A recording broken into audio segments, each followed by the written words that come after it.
All right, this week, a trade war heating up between the U.S. and China over tariffs. On Monday, China announced it's slapping tariffs on a bunch of stuff we send to them, some of the tariffs up to 25%. And North Carolina farmers especially impacted. China is #1 buyer of our pork and our tobacco and our soybeans. Now, on the flip side, the White House already increased taxes on the stuff that we buy from China. However, most experts say China's never going to pay any of that stuff. Then who pays? Well, the American companies will. And if they have to pay more, then of course it's going to pass on down to all of us. We're talking about things like food, furniture, toys, toilet paper, all going to cost us more. I mean, you talk to most experts in this field. I'm by no means anything like an economist, but I mean, most people seem to think tariffs are bad across the board. They also think something had to be done about China, because China's not an honest broker in any of this. So where is Ed Driggs when we need him to talk about global economics? Yeah. Tariffs are bad. I'm not a massive proponent of tariffs. The cost of tariffs is passed directly to the consumer. However, this president campaigned on fixing bad trade deals.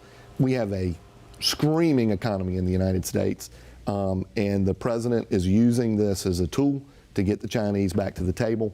I think he will be successful long term. This was not a surprise. To his point, the president had said this going back years, I think even before he was running for president, how unfair it was.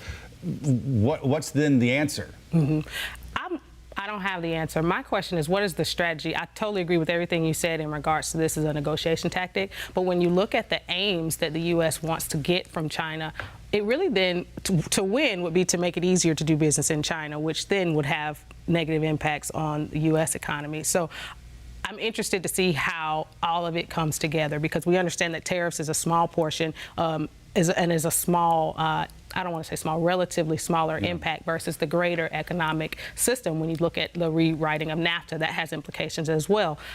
So I think it's early to tell what the true impact will be, but I wonder what is the next step in the event that China says, okay, we come, you get your concessions, then do we send more business over to China? I think the answer comes in distributing our risk as American companies. It's a $50 billion tariff. I mean, this is not a small. It's not. I'm talking relative to our $1 trillion.